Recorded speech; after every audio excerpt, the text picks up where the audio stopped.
Today we've got the one and only Sarah Taylor here with us to talk about autism and spirituality. Sarah, thank you for being here today. Sure. I'm so happy to be with you, Taylor. This is a big topic in the autistic community because I feel like a lot of autistic people experience spirituality in a different way, and it can be kind of difficult to know how to talk about it and process it. For those of you that are new to getting to know Sarah Taylor, she has a really fun, impressive background. She's got a background in acting, stand-up comedy. She's also a writer. And she was recently on Tammy Simon's podcast called Sounds True. And they talked about how neurodivergent people are wired for awakening.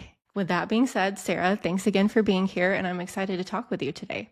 Yeah, what an intro. Thank you. So I mentioned you have a background in acting and stand-up. It seems like you kind of fell into mindfulness and meditation to help deal with anxiety. Could you share a little bit more about that and kind of what that experience was like for you?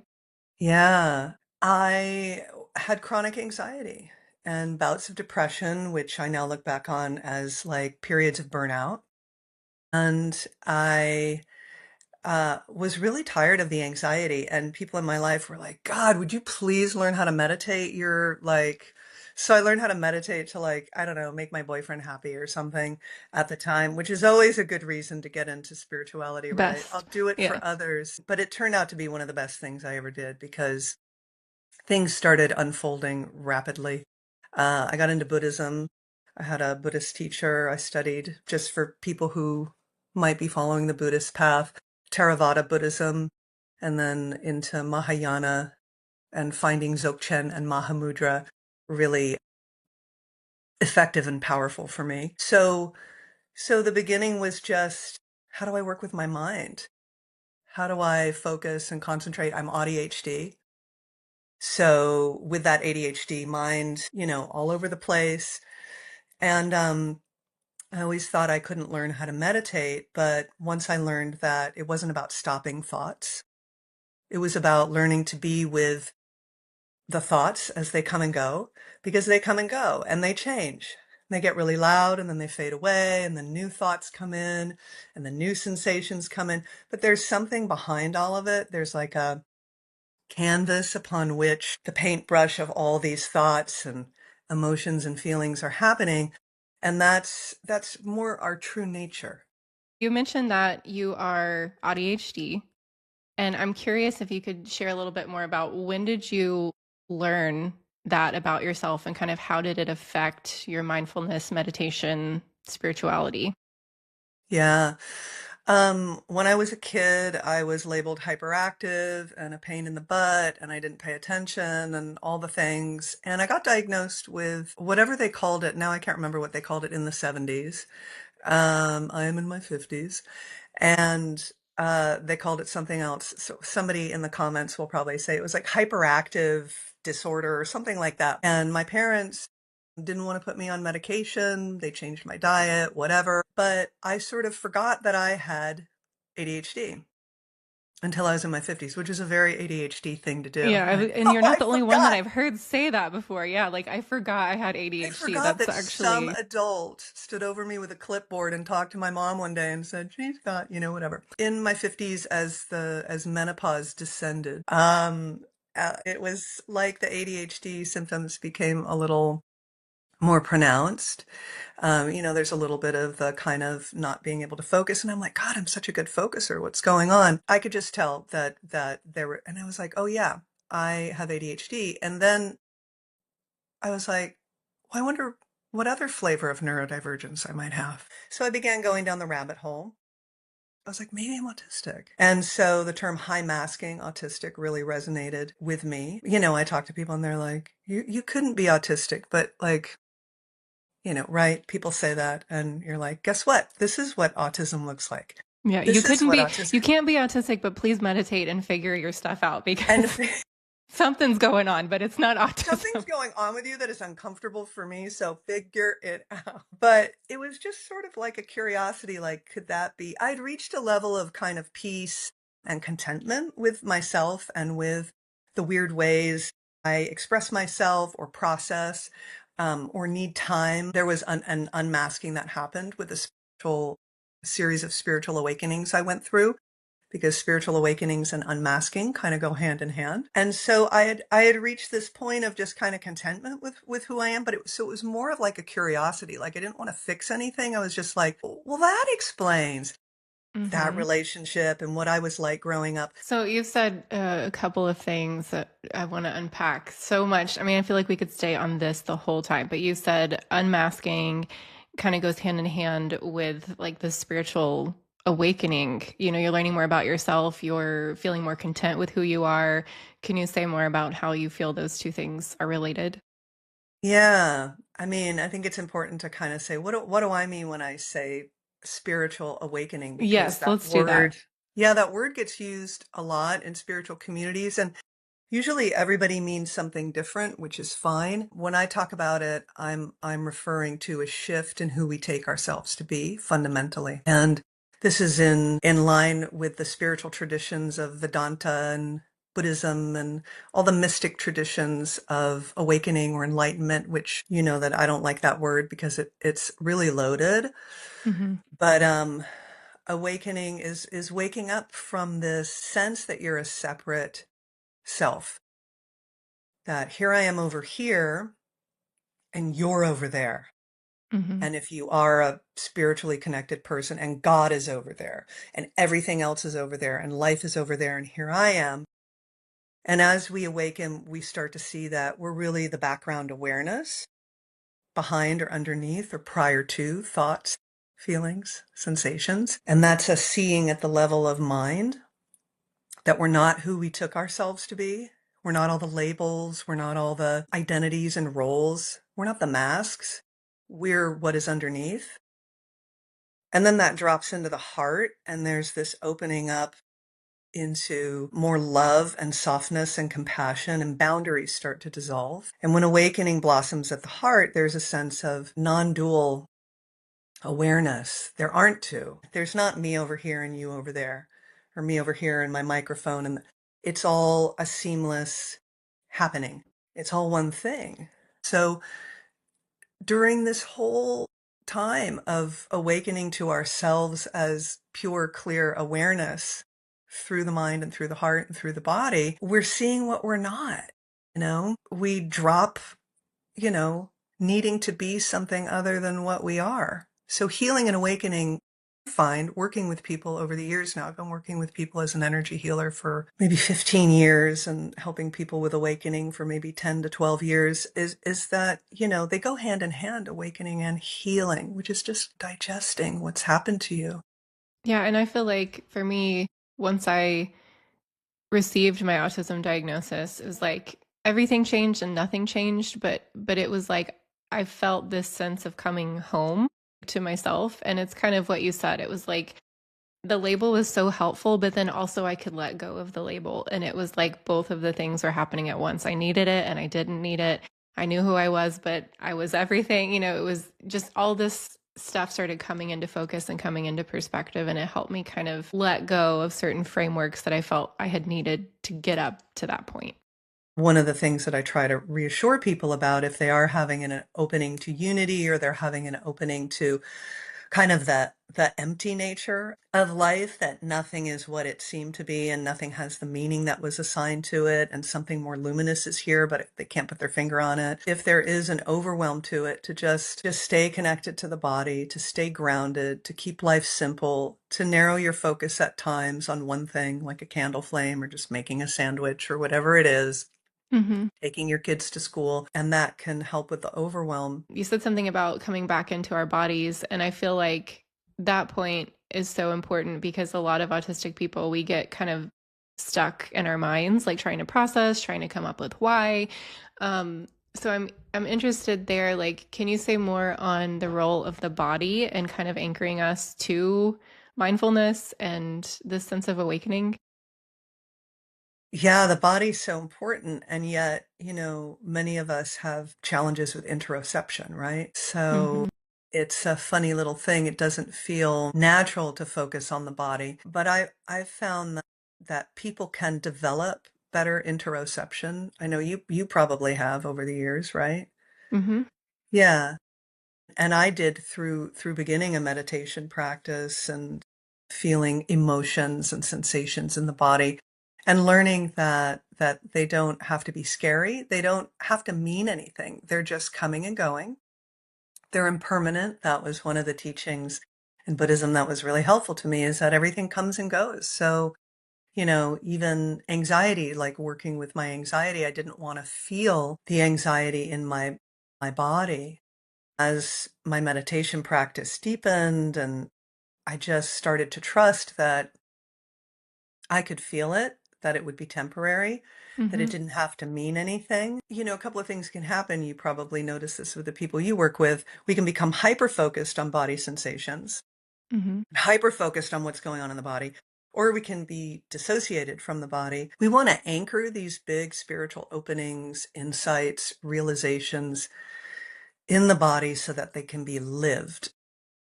Whether we're just starting a spiritual practice or, mindfulness or a healing journey, it's helpful to connect with the body. If we've had a big opening spiritually, we want to connect with the body. So it always kind of comes back to having the courage and the compassion and the curiosity to stay with sensation and to be here. And sometimes that means working with someone who can help you feel safe and remind you as you're feeling these big sensations or feelings, emotions, that you're okay, that you're held, and that it'll pass, and that there's there's an alchemy happening just in feeling what is here.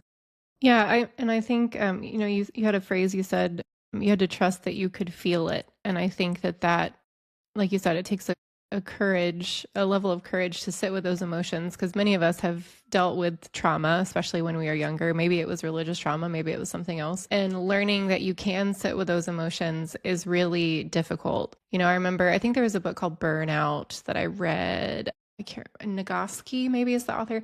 And there was this moment where they were saying, like, if you're sometimes we might feel scared of like crying and giving into that because like it feels like it's not going to end. Like if I Hmm. start crying, I'm not going to stop.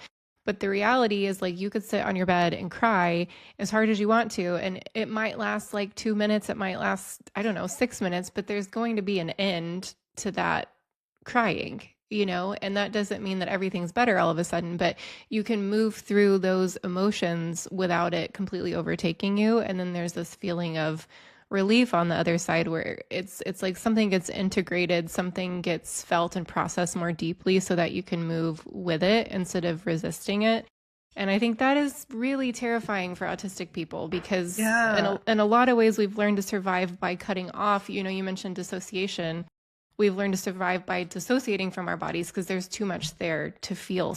Yeah. Maybe that's something we could talk about. Like, how can we approach it? Like, if it feels like drinking out of a fire hydrant, to like process Yeah. the feedback from our body. Like, where do we start?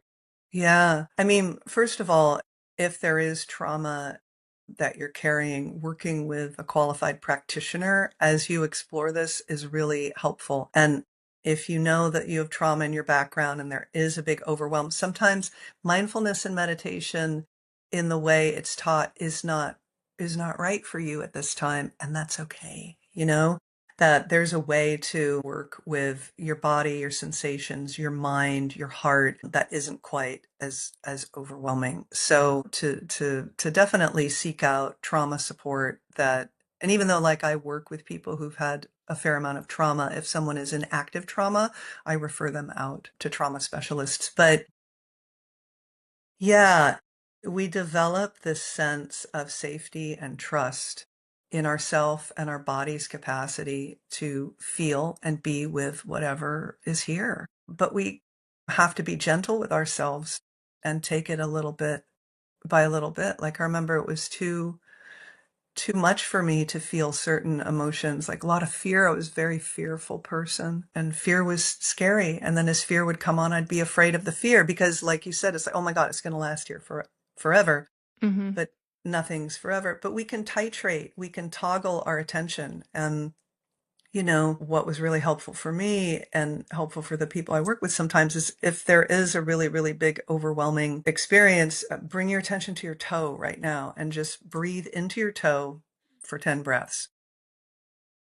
Only thing that exists is your toe.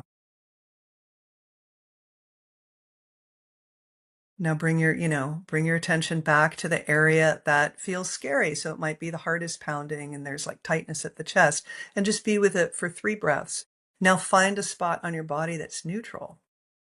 We miss, our minds naturally gravitate towards, and attention goes towards pleasant and unpleasant sensations and thoughts. Mm-hmm. And we miss the neutrality. We miss neutral. So like, where on your body right now is it neutral? You might be experiencing back pain, or your feet hurt from walking around with your kids, shopping yesterday or something like that. But like, Mm-hmm. your elbow is neutral.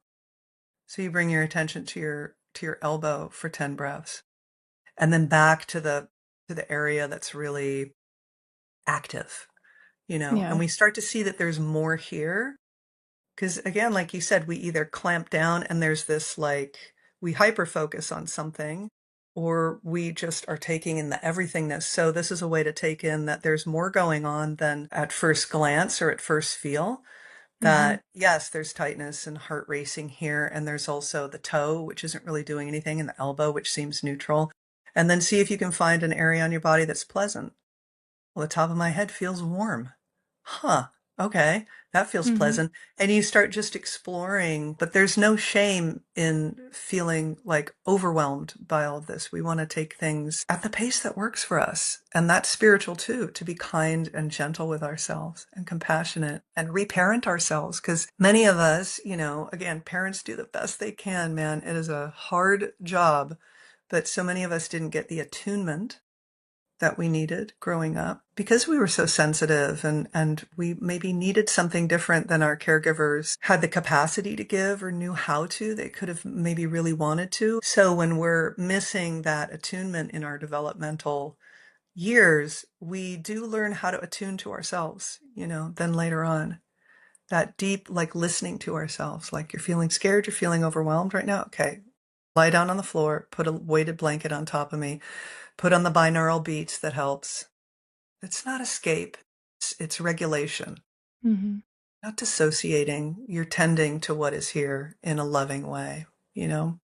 Yeah. And I think for me, you mentioned earlier, you can about kind of building interoception skills, which interoception is the ability to kind of understand and respond to internal cues like hunger, thirst, needing to go to the bathroom, feeling tired. And for me, I really think this has been built very gradually, just even from just one moment a day. So if you think about, I think most of us, if you think about like, when was the last time you were fully just silent and like didn't have your phone in your hand and you just were quiet and just kind of took even 30 seconds to really just breathe and like listen to your body?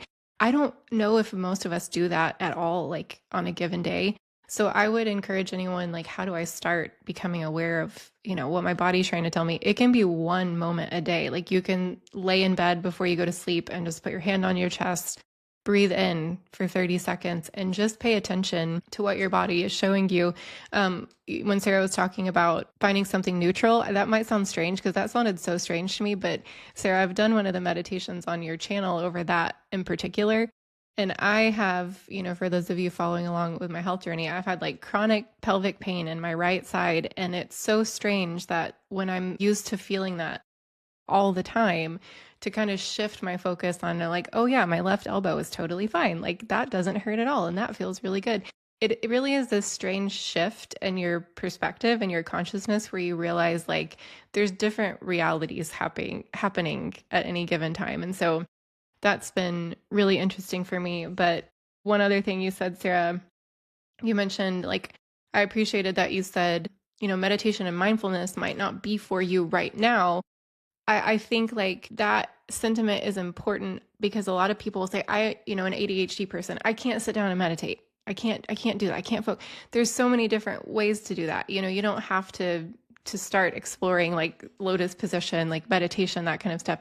So can you say a little bit more, like what can it look like for neurodivergent people who are like, traditional meditation and mindfulness has not been a helpful approach to them? Do you Yeah. have any thoughts on that? Well, you brought up something really wise, which is silence and stillness. It's scary It sometimes can be. Yeah. when you're Have not you used to found it. it? Is it still scary for you? It has gotten much less scary over time, but Right. when you're not used to slowing down, it is really There wild you how go. foreign it feels. It's really Yeah. wild. And look, we're used to holding it together, to having masks, to learning how to function in this world that demands so much from us, to let everything drop away and just be without agenda and without forward movement, Without a phone. without a phone, without indulging the seeking mind that wants to ingest the next thing and the next thing and the Mm-hmm. next thing and the next thing. That's a big one for me.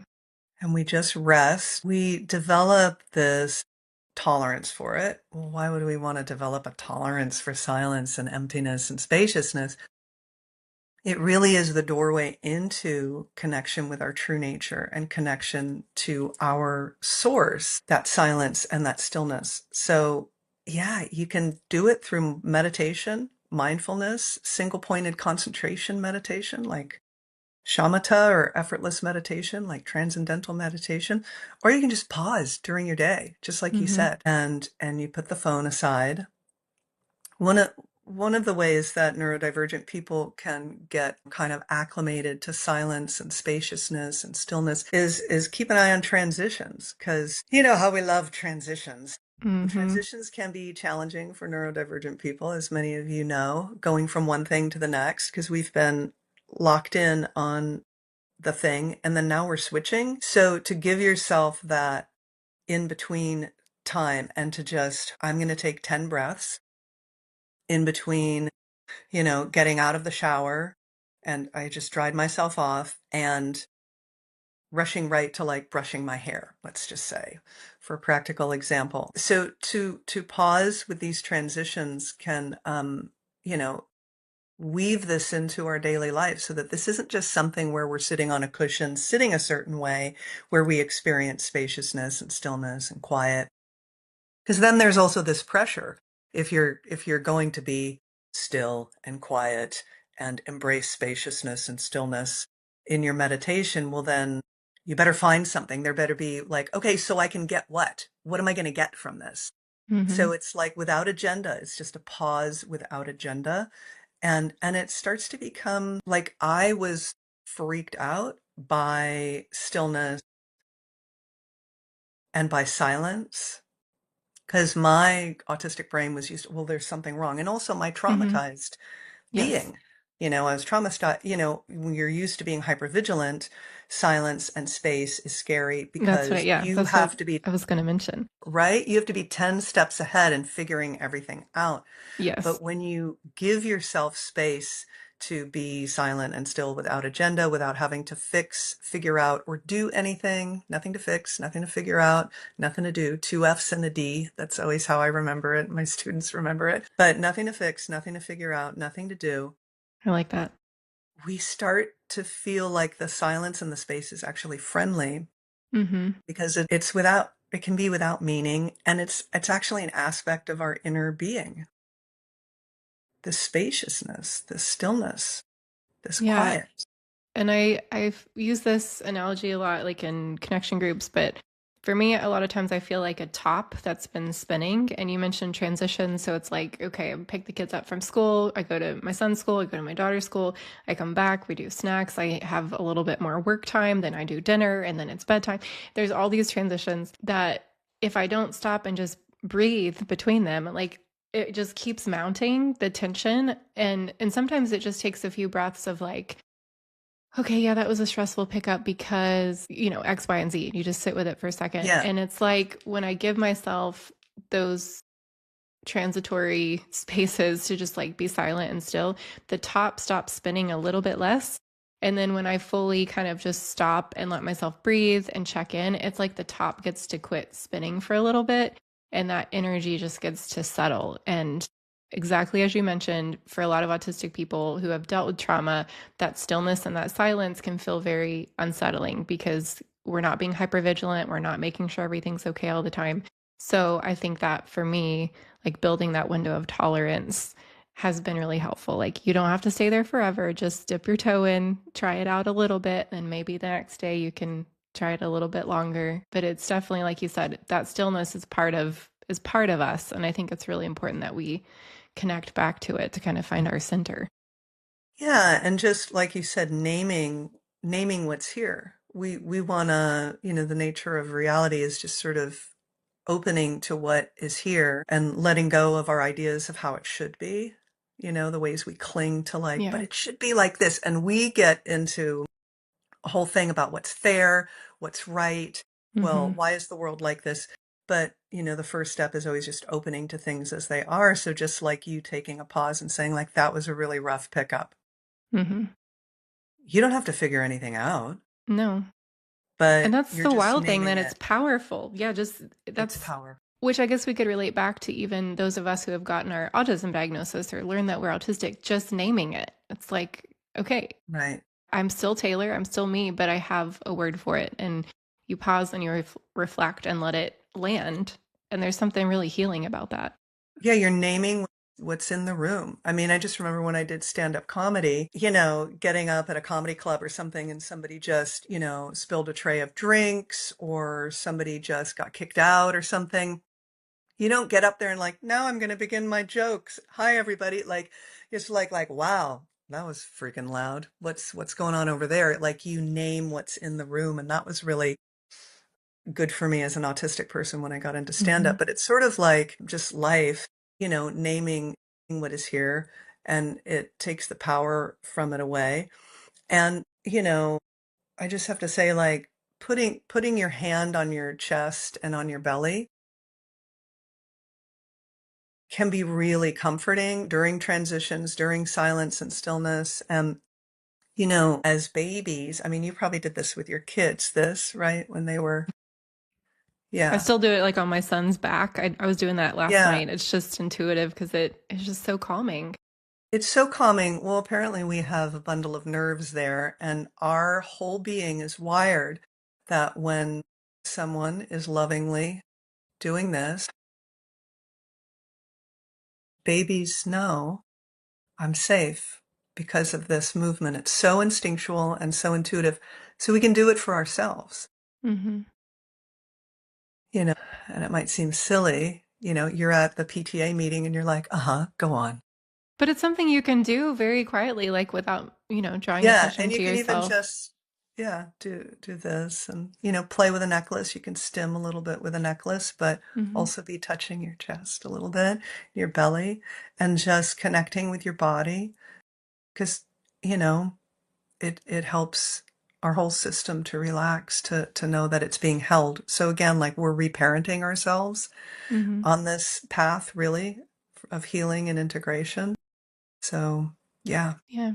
And that's what's been, I think, so encouraging to me is that we can find this sense of light and restoration, like in very small ways. That we don't have to overhaul our lives and like be a completely different person tomorrow. We can just touch our chest, we can tap, we can move in a way that feels good to our body. We can remember to put our phones down and just be quiet for 30 seconds. So there's all these small, like very approachable ways, excuse me, that we can find our way back to ourselves. So, Sarah, before we wrap up today, is there anything else that you're wanting to throw into the conversation that you feel like we haven't gotten to yet that might be helpful?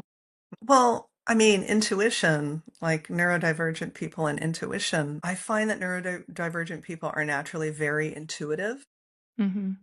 and we get gaslit from a young age. You're not feeling that. You're not sensing that. You're not experiencing that. And so we learn how to shut down with our intuition.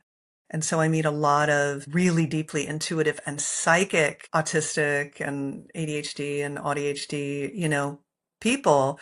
And it's like, oh my gosh, they just need to learn how to trust their Hmm. intuition again. But I think something you and I have talked about is like, well, how do you tell the difference between fear and intuition? Or Yeah. habitual ways of bracing and being hypervigilant. This is going to happen. I just know it with true intuition, Hmm. you know? It's a big question. It's a big question, but it starts just like Taylor was saying with giving yourself these moments to be still and quiet without agenda, without seeking, without grasping. And if there's grasping or seeking, it's like to soften and be with that too. Like, okay, there's resistance to being still right now. Okay, that Mm-hmm. gets to be here too. Like, let's Mm-hmm. name that. There's resistance. That's okay. And as we start to get familiar with our habitual conditioning, our habits, and how our history has informed the ways that we think and react and respond, then we can trust our intuition more. Because intuition is a language, and we have Mm-hmm. to learn the language of our intuition. I always encourage people to keep a little notebook if they want to develop their intuition of knowings that you have, feelings that you have, senses that you have about things, about the way things are, about what might happen.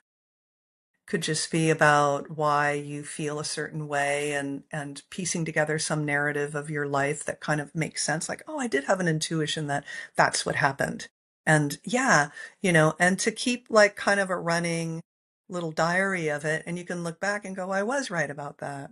Yeah. That's a great Interesting. idea. I love that. There's so many other questions I want to ask. I mean, you're so full of wisdom, and I feel like just these conversations are going to be really, really helpful for our community. If people are curious and want to get to know more of your work, maybe work with you, can you give us an idea of how to reach you, what kind of work you're doing right now? Yeah.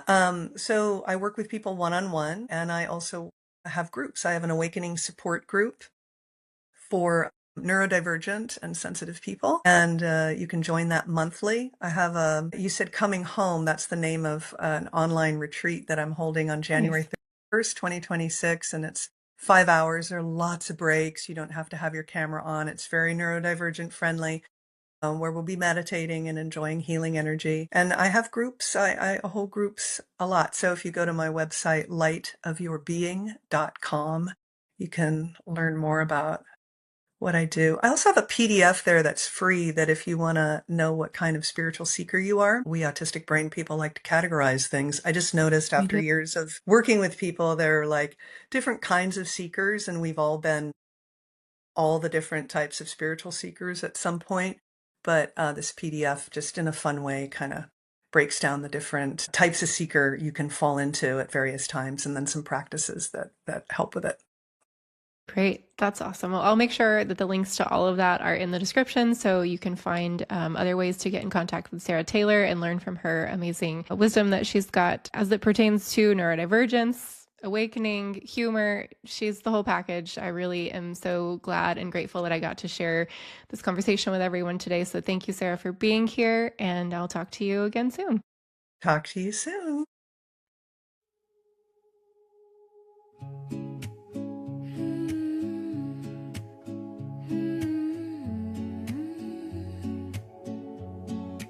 Raio rosa, respira, sente. Fecha os olhos devagar, deixa o peito respirar. Uma luz começa a crescer do centro do meu ser, gota doce de calor.